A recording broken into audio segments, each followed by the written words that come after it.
Welcome to Globalpose News.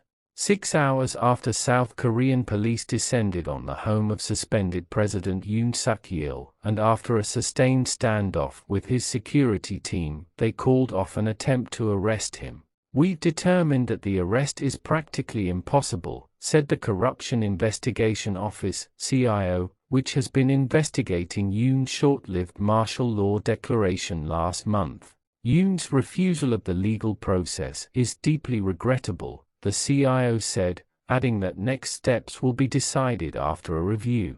Yoon supporters, who have been camped out in front of the presidential residence 4 days, cheered in song and dance as the suspension was announced. "We won," they chanted. The CIO said that concern for the safety of the team on the ground was another factor in their decision to call off the attempted arrest. This development is not unexpected, given Yoon's defiance throughout the investigation process. Over the past 2 weeks, the disgraced leader had already ignored 3 summonses issued for him to appear for questioning, leading a Seoul court to issue a warrant for his arrest early this week. Experts say that as a former chief prosecutor, Yoon is well aware of the legal loopholes available for his defense. Investigators have until the 6th of January to arrest him before the current warrant expires. This means they may attempt to arrest Yoon again over the weekend, although this could be logistically challenging as the crowds are likely to swell.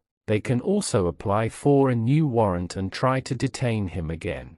Since early morning on Friday, dozens of police vans lined the street outside Yoon's residence in central Seoul. At about 8 local time, 23 o'clock GMT, an arrest team made up of police officers and CIO members marched towards the compound. This started out with a 20-strong team, but quickly multiplied to some 150 people. Even then, they were outnumbered. While about half of the team was able to get inside, they were locked 4 hours in a standoff with security officers, who are still responsible for protecting Yoon, despite him being stripped of his powers, and a military unit responsible for protecting the city of Seoul. The military and security service officers formed a human wall and used vehicles to block the arrest team's path, local news outlet Yonhap reported. At one point, the security team engaged in a confrontation with the CIO at the presidential residence, an official with Seoul's Joint Chiefs of Staff told AFP. Before the attempt was stood down, Yoon's security team told the news agency they had been in negotiation with the investigators who sought to access the president. Police have opened a criminal case against the chief of Yoon's security service and his deputy, and summoned them for questioning, according to Yonhap. Yoon's legal team was also seen entering the residence slightly past noon local time.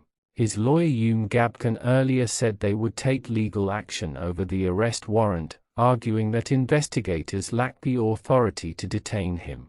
Meanwhile, Park Chan-dae, the floor leader of the main opposition Democratic Party, has criticized Yoon for not upholding his promise to take legal and political responsibility for his botched martial law attempt. "It was a complete lie," Park said, urging the CIO to attempt to arrest Yoon again today.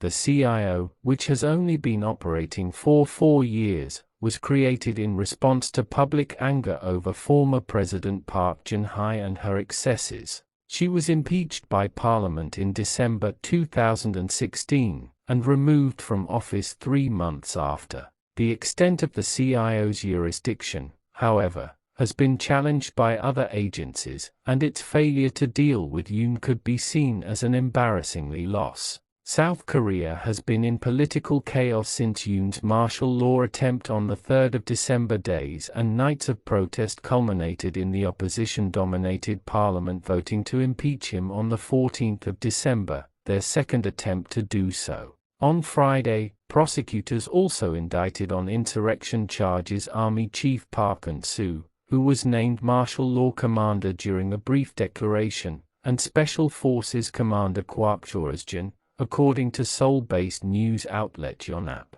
For more updates, news, views from around the globe, follow us on all our social media platforms at Globalpose.